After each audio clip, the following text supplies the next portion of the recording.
DJ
के झुमका चमके जब बाजी ढोल नगाड़ा हो, लौंडा लौंडिया सब नचेले छोड़ के खेठ की यारी हो।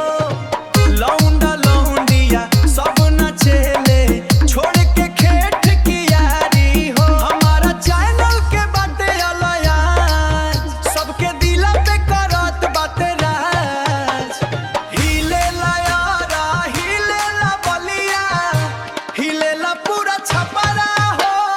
डीजे बोझो परी जंगन बाजी नचेला सारा जिला हो।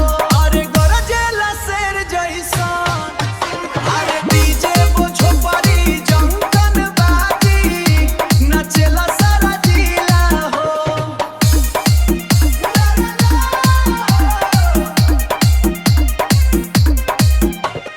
सुना हो डीजे खाली डीजे भोजपुरी जंक्शन। लाइक करा शेयर करा और धूम मचावत रहा।